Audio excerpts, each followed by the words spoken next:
Olá, sou o professor Edson Piroli e vou falar um pouco com vocês sobre manejo integrado de bacias hidrográficas urbanas, redução de riscos e segurança hídrica. Vamos começar fazendo uma definição do que é uma bacia hidrográfica. Ela compreende toda a área de captação natural da água da chuva, que proporciona escoamento superficial para um canal principal e para seus tributários. O limite superior de uma bacia hidrográfica é o divisor de águas e a delimitação inferior é a saída da bacia, a confluência com outro rio ou a foz, que também pode ocorrer no mar. Aqui nós temos uma figura que demonstra os principais componentes de uma bacia hidrográfica, né? O divisor de águas, que delimita os pontos mais altos do relevo da bacia, as nascentes, os tributários, que serão formados a partir das nascentes, o rio principal, e no final dela, a confluência com outro rio, que poderá ser chamada de exutório, e também de foz, principalmente se ocorrer em um grande rio, em um lago ou no mar. Uma bacia hidrográfica urbana é aquela que tem parte de sua área ocupada por estruturas urbanas. Quanto maior for essa ocupação, com telhados, concreto, calçadas, asfalto, solo compactado e etc., maior será o impacto sobre a infiltração, sendo esta reduzida, e o escoamento superficial da água das chuvas, as águas pluviais. O manejo integrado de bacias hidrográficas é o conjunto de técnicas que considera características físicas, biológicas e sociais para desenvolver ações de adequação do território de uma bacia hidrográfica às suas características naturais, visando a proteção dos recursos naturais e também da população que habita aquela região. A redução de riscos é o conjunto de ações que devem ser adotados para evitar episódios como os que vamos mostrar na sequência de figuras a seguir.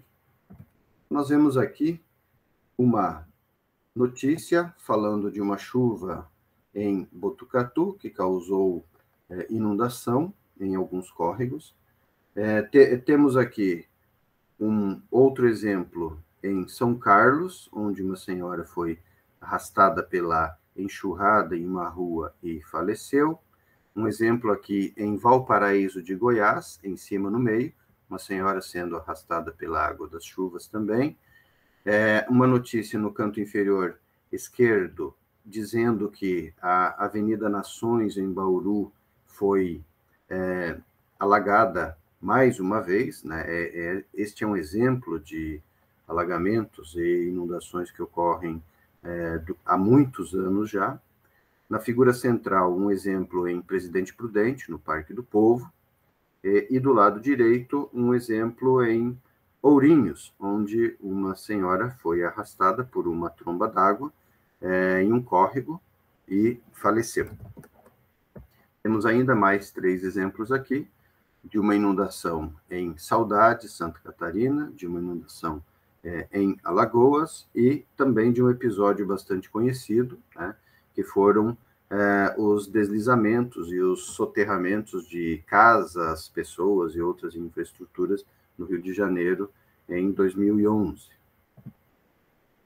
E aí vamos passar agora a alguns exemplos aplicados, né, que ocorreram nos últimos dias.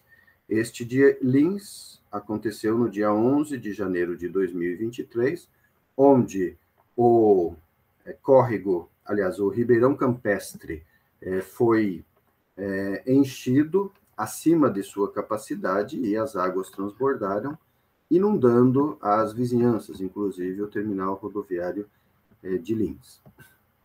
E por que esse tipo de episódio acontece? Temos aqui uma figura que mostra como ocorre a infiltração da água das chuvas no solo em áreas florestais, principalmente no caso de chuvas menos concentradas e mais distribuídas ao longo do tempo. Nós podemos ter infiltrações até totais, mas, em média, são infiltrados de 80% a 90% do volume de água precipitado sobre florestas nativas. Em áreas residenciais, essas taxas de infiltração elas caem para 50% a 60%, aumentando o escoamento superficial de 40% a 50%. E em áreas urbanas consolidadas, com o solo quase totalmente ou totalmente impermeabilizado, apenas de 0% a 10% em média infiltra, ocorrendo o escoamento superficial de algo em torno de 90%, em alguns casos até 100% da água que precipita sobre uma determinada área. Então, vamos analisar o que aconteceu com a ocupação da bacia do Ribeirão Campestre em Lins, entre os anos de 2002 e 2022, que estão aqui na tela. Vamos olhar primeiro 2002. Nós vemos aqui 8 círculos demonstrando locais onde houve a ampliação da área urbana. Então, se olharmos aqui, principalmente nos círculos 5, 6, 7 e 8, vemos que eram áreas que estavam ocupadas com agropecuária e que, ao olharmos em 2022, verificamos que foram substituídas por áreas urbanas. Também, no círculo número 1, número 2, nós vemos que a intensidade de ocupação desses espaços foi muito grande, né? Então, certamente, aqui chegamos a taxas de escoamento superficial muito altas. E aí fizemos aqui um cálculo aproximado, isso daqui não foi feito dentro de todos os rigores científicos, até porque este episódio aconteceu há 4 dias atrás, então não houve tempo hábil para fazer esta análise, mas fizemos um cálculo aproximado das áreas que foram ampliadas entre 2002 e 2022. Então, nós vemos que, somando as 8 áreas que estamos analisando aqui, tivemos um aumento de área urbana de 179 hectares, o que corresponde a 1.790.000 metros quadrados. Se considerarmos uma chuva de 136 milímetros, de acordo com as informações que obtivemos sobre este episódio ocorrido em Lins, nós temos, então, que caíram por metro quadrado 136 litros de água. Isto é, obviamente, um volume de água muito alto e certamente traria problemas até mesmo em uma área natural. Mas estes problemas foram potencializados pela área construída, que aumentou entre os anos aqui estudados. Tá? Então, nós vemos que 1.790.000 metros quadrados vezes 136 litros, nós chegamos ao volume de água que precipitou sobre aquelas 8 novas áreas urbanas, que chega a 243.440.000 litros de água.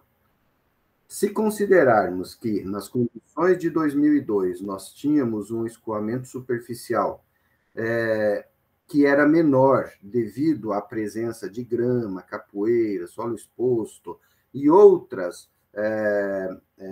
componentes que estivessem sobre o solo, reduzindo o escoamento superficial e aumentando a infiltração, nós tivemos, então, com a mudança daquela condição de agropecuária para a área urbana, uma ampliação de escoamento superficial em torno de 35%. Isso é o que a literatura nos informa.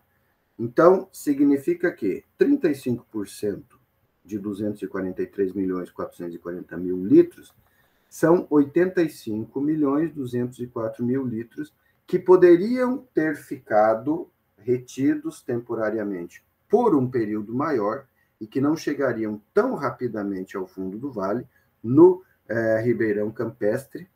Este volume de água, ele certamente teria reduzido a intensidade daquela inundação.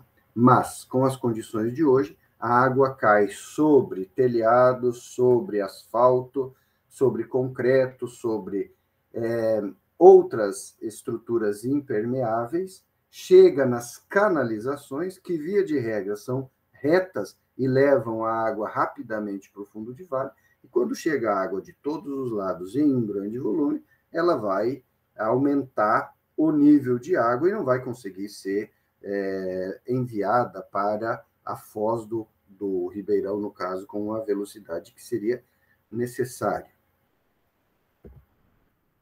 E agora nós temos aqui o exemplo de Araraquara, onde, no dia 28 de dezembro de 2022, no Ribeirão das Cruzes, um carro foi arrastado pelas águas ao cair dentro de uma cratera que se formou pelo grande volume de água que retirou o asfalto da rua, e, posteriormente, os bombeiros encontraram os corpos de 4 pessoas. Eu não sei se até hoje encontraram o 5º corpo, né?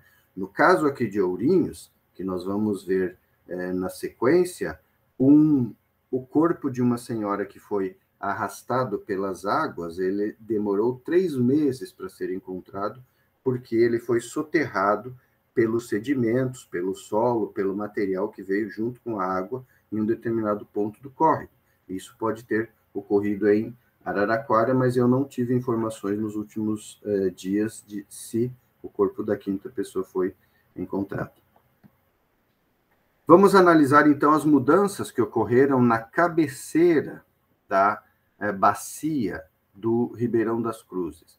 Vejam, do lado esquerdo, nós temos a condição da área em 1985, é uma imagem de satélite do Landsat 5, e do lado direito nós temos uma imagem extraída do Google Earth de setembro de 2002. Vamos olhar agora com detalhamento, focando entre os 2 córregos que estão aqui no centro superior da imagem. Vejam que nós não tínhamos praticamente nenhuma área urbana em 85, e vejam o que aconteceu até 2022. Então, a área urbana se ampliou muito sobre o território dessa bacia hidrográfica. Destaquei aqui 3 áreas para medir o tamanho da ampliação das estruturas construídas, tá? Não calculei todas as áreas também, porque não houve tempo hábil, mas apenas para termos um exemplo e fazermos um breve exercício. Então, vemos aqui nesta tabela que nós temos, nessas 3 áreas, 695 hectares que foram ocupados pela área urbana, a mais entre 85 e 2022, que é a figura que nós temos ali. Se observarmos aqui a informação de chuva, que foi disponibilizada pelos órgãos de imprensa, caíram 51,4 milímetros, ou seja, 51,4 litros de água por metro quadrado. Se multiplicarmos pela área total, que foi ampliada, que foi de 6.950.000 metros quadrados, nós temos que caiu somente sobre aquelas 3 áreas que nós demarcamos na imagem, 357.230.000 litros de água, né? Nessa chuva de 51,4 milímetros. Então, se nós considerarmos que a taxa de escoamento superficial ocorrida entre 85 e 2023, que foi quando ocorreu agora a chuva, houve um aumento da taxa de escoamento de 45%, também fundamentado na literatura, que nos diz que em condições mais próximas do natural há um escoamento menor, em condições urbanizadas, como nós vimos numa figura anterior, há um aumento neste escoamento.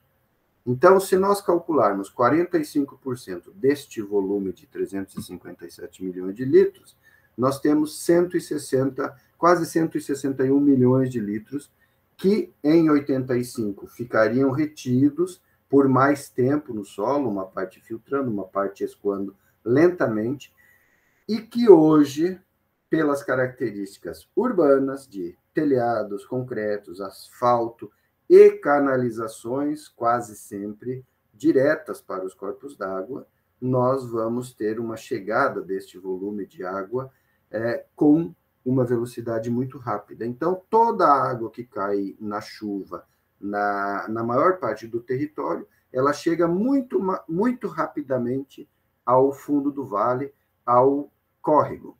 E isso faz com que esse córrego não tenha calha suficiente para comportar toda a água que chega nele e transborda, causando as inundações. Em alguns casos, como em Araraquara, que o córrego estava passando sob a rua, o volume de água ele é tão forte, a energia também é tão grande, que ele começa a causar erosões, corroer as bordas das canalizações ou das pontes, o solo, enfim, o concreto que esteja lá segurando essa estrutura, e em um determinado momento derruba a estrutura. E aí acaba acontecendo casos como este da família que foi engolida pelas águas quando o asfalto cedeu.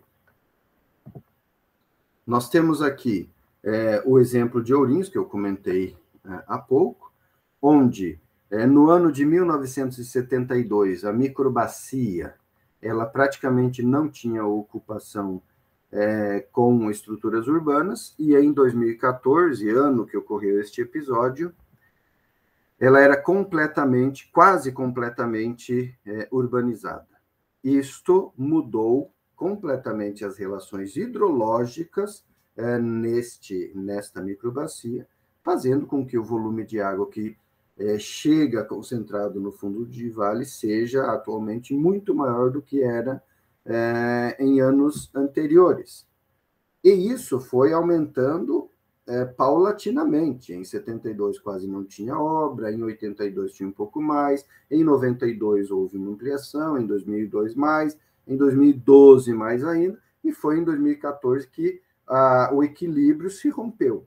E aí a casa que estava bem no exutório, no ponto mais baixo da bacia, ela simplesmente foi arrastada, levando a senhora embora, cujo corpo só foi encontrado 3 meses depois, a alguns quilômetros a jusante, ou seja, abaixo, no córrego mais soterrado.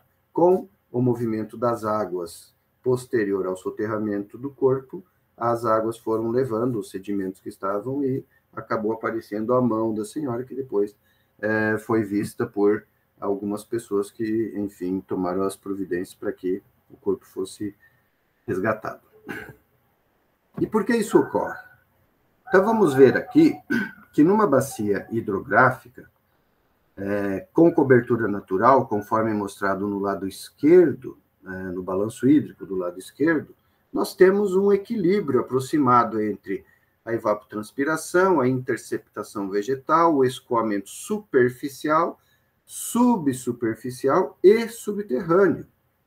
Já quando nós tiramos aquela cobertura natural e desestruturamos o solo, tiramos as raízes, tiramos a macro e microfauna, que também ajudavam nessa infiltração, nós temos uma situação como do lado direito, onde o escoamento superficial se torna muito maior e o escoamento subsuperficial e subterrâneo se tornam muito menores. Os escoamentos se tornam muito menores, né? E a transpiração também bastante menor. E o que vai explicar, então, as inundações urbanas? Vejam que, nas condições naturais, nós temos um nível mínimo do córrego maior, porque pela infiltração da água das chuvas vai havendo a recarga de nascentes e do nível de base do lençol freático, que fica mais alto, e o rio ou o córrego sempre terá mais água. O limite de inundação fica menor porque a água que infiltra durante as chuvas, ela não vai escoar. E mesmo a que escoa, ela vai ser retida por folhas, por galhos, por troncos, por corpos de animais, enfim, e ela vai chegar muito lentamente no fundo de vale. Por isso que o limite da inundação se torna menor. Já na parte de baixo da figura, que é antropizada, nós temos um nível mínimo bem menor. Por quê? Porque a água das chuvas escoa superficialmente devido às dificuldades de infiltração, não recarrega o lençol freático, não recarrega as nascentes e o nível de base rebaixa. Então, os córregos em áreas urbanizadas tendem a ter muito menos água nos períodos de estiagem do que os córregos em áreas naturais. Então, um mesmo córrego, o exemplo do córrego campestre em Lins, há 200 anos atrás, ele tinha um nível mínimo muito maior do que ele tem hoje, porque as condições naturais eram muito... Aliás, as condições de infiltração naquela característica natural eram muito melhores do que as que ele tem hoje. Então, se essa água não infiltra, não recarrega lençol freático, não tem recarga nas nascentes, reduz o nível de base do lençol freático. E essa água que não infiltrou, além dessa consequência, ela vai chegar rapidamente no fundo de vale, causando as inundações que se tornam cada vez maiores e mais comprometedoras em termos de prejuízos, tanto financeiros como também de vidas humanas. E aí vem uma pergunta: o que fazer? Então, vamos colocar aqui alguns exemplos do que nós podemos fazer nas áreas urbanas para aumentar a detenção, a retenção de água no território da bacia, para aumentar a infiltração e para retardar ou diminuir o escoamento superficial. Então, os estacionamentos com blocos vazados, como nós vemos aqui na figura, é um exemplo. As calçadas poderiam ser também desse tipo de material, ou pelo menos parte delas, né? Aqui nós temos um exemplo de uma praça, onde também o pessoal utiliza esses blocos para reduzir o escoamento superficial e aumentar a infiltração da água das chuvas. Nas ruas, nós podemos ter as calçadas ecológicas, né, que são aquelas calçadas que não são completamente impermeabilizadas. Nós vemos aqui uma calçada onde as pessoas podem se deslocar, um cadeirante, uma pessoa com muletas pode caminhar, e ao longo dessa calçada nós temos a grama, que vai fazer infiltrar pelo menos aquela água que cai sobre a parte impermeabilizada da calçada. Isso já é uma contribuição, porque se nós pensarmos que todas as ruas das cidades fossem implantadas dessa maneira, nós teríamos aí uma porcentagem de filtração, aliás, de escoamento superficial bem menor. Também aqui nós vemos a presença das árvores, que são muito importantes. A sua copa retém parte da água das chuvas, retarda a chegada da água até o asfalto. Parte dessa água vai evaporar já a partir da folhagem, parte vai escoar ao longo do tronco e vai infiltrar. Então, quanto mais árvores tivermos nas áreas urbanas, menor é o escoamento superficial e maior é a infiltração. Sistema de coleta de água das chuvas. Isto também pode ser adotado nas residências, poderia ou até deveria haver incentivo, né, inclusive financeiro, para que as pessoas fizessem as coletas e mantivessem parte, ou pelo menos uma pequena parte da água das chuvas que precipita sobre os telhados, para serem usadas ao longo dos dias posteriores às chuvas, né, para irrigação de plantas, para lavar quintais e assim por diante. É claro que, neste caso, precisa haver um isolamento para que esses reservatórios não se tornem criadouros de insetos, como, por exemplo, o mosquito da dengue. Nós também podemos ter as bacias de infiltração, que podem ser implantadas em praças, como essa que está aqui representada no município de Botucatu, ou então essa aqui demonstrada em Guimarães, Portugal. Nestas bacias, a água das áreas próximas às praças e parques, ela é direcionada para estes pontos, onde ela vai infiltrar lentamente. Essas bacias de infiltração, como pode ser visto nessa figura aqui, elas podem ter estruturas que aprofundem ainda mais a infiltração da água das chuvas. Um conjunto de bacias implantado num conjunto de praças e parques pode fazer uma diferença bastante significativa, no resultado de inundações e alagamentos. Nós também podemos usar, por exemplo, ao longo de grandes estacionamentos, os valos de infiltração, né? Que são valos profundos enchidos com pedras ou com areia, enfim, com outro material permeável, que vai permitir que a água que cai sobre aquele estacionamento seja direcionada para o valo e ali sim vai infiltrar, e a parte excedente pode ser direcionada para outro valo, para uma bacia de infiltração, para um outro local, onde ela não vá causar prejuízos, né? Neste caso aqui, o estacionamento poderia ser também feito com blocos vazados, né? Ou com algum material permeável. E, neste caso, reduzindo muito o escoamento superficial. Nós temos aqui o exemplo de uma seção transversal de um valo ao longo de uma rodovia rural. Nós temos aqui um outro exemplo de um valo, um corte, né? Onde, inclusive, os valos podem ser aproveitados para comportarem tubulações que levam água ou até esgoto, né?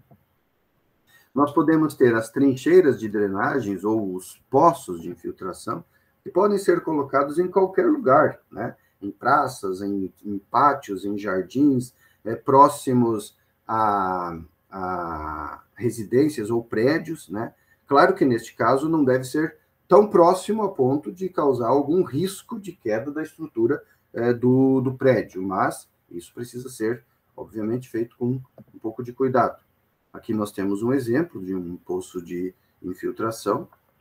Aqui nós temos um esquema de alimentação de poço de infiltração de água que cai no telhado de prédios e é direcionado para os poços. Inclusive, esses poços eles podem até servir como local de coleta de água também, para ela ser bombeada para irrigação e outras finalidades.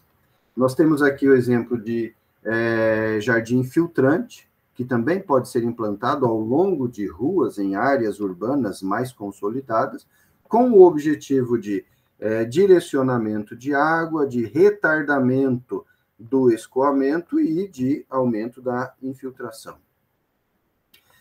Este conjunto de técnicas mostrados, ele reduz o escoamento superficial, reduz riscos de erosões, inundações, perdas de vidas e patrimônios e também reduz o risco de assoreamentos de corpos d'água.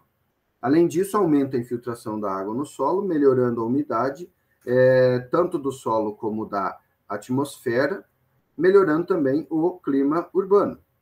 Essa água que infiltra profundamente recarrega o lençol freático, o que aumenta a água nas nascentes, o que melhora a segurança hídrica. Nós temos ainda como técnicas, agora que demandam um pouco mais bastante conhecimento de engenharia, que é a implantação dos reservatórios de detenção, também chamado de piscinões. Do lado direito, nós vemos aqui posições em que esses piscinões podem ser implantados. Do lado direito embaixo, nós vemos um exemplo da Praça Celso Luft, em Porto Alegre, onde o piscinão ele é subterrâneo, a água fica armazenada embaixo de uma estrutura esportiva, e quando está sem chuva, aquele espaço ele fica vazio, depois a água vai sendo retirada ou direcionada para outros caminhos quando chove. Aqui nós temos um exemplo de um parque inundável em Nogales, México. Esta proposta aqui ela foi, inclusive, finalista de um prêmio de arquitetura, porque o pessoal colocou um conjunto de estruturas esportivas próximas a esse espaço, que são usados quando não está chovendo e quando o local não está cheio de água. Também é importante que tenhamos proteção do solo em barrancos e canais, para que não ocorram erosões e para que não ocorram também consequências ainda mais drásticas. E aí vem uma pergunta após esse conjunto de técnicas que demandam muito mais poder público do que das pessoas, né, principalmente do cidadão comum, o que eu posso fazer na minha casa. E aí eu coloco um exemplo de uma casa em Ourinhos, onde o quintal era completamente concretado e o proprietário quebrou o concreto, plantou grama, plantou árvores, colocou vaso e mudou bastante a condição, inclusive do microclima do local. Então, se nós considerarmos a precipitação anual em Ourinhos, que fica em torno de 1.350 milímetros por ano, ou seja, 1.350 litros de água por metro quadrado por ano, este pequeno ajuste neste quintal de 20 metros quadrados evita o escoamento superficial de 27 mil litros de água por ano, fazendo com que estes 27 mil litros de água que escoariam infiltrem, recarregando o lençol freático. E aí, para finalizar, deixo aqui uma reflexão que diz: a redução de riscos associados às enxurradas e inundações e o aumento da segurança hídrica em áreas urbanas passam por conhecimento das condições e da realidade das bacias hidrográficas das cidades, decisões e ações políticas em todas as esferas de governo, existência de gestores e equipes preparadas para este trabalho, elaboração e implantação de planos diretores de drenagem urbana. Todos os municípios e todas as áreas urbanas precisam destes planos. Planejamento, gestão e manejo integrado das bacias hidrográficas. Divulgação de informações adequadas para cidadãos e participação da população em todas as decisões tomadas no seu dia a dia. Por quê? A decisão de cada um de impermeabilizar completamente o seu quintal ou não reflete na ocorrência de inundações. Muitas vezes, a própria pessoa que impermeabiliza todo o seu quintal, ao passar por um fundo de vale próximo ao rio, sofrerá as consequências da inundação que ela ajudou a formar com a falta de conhecimento ao tomar a decisão de impermeabilizar completamente seu quintal. Isso é estratégico e vital para a segurança de moradores das áreas urbanas e para a manutenção do volume e da qualidade da água disponível. Ou seja, para a manutenção do modo de vida da humanidade.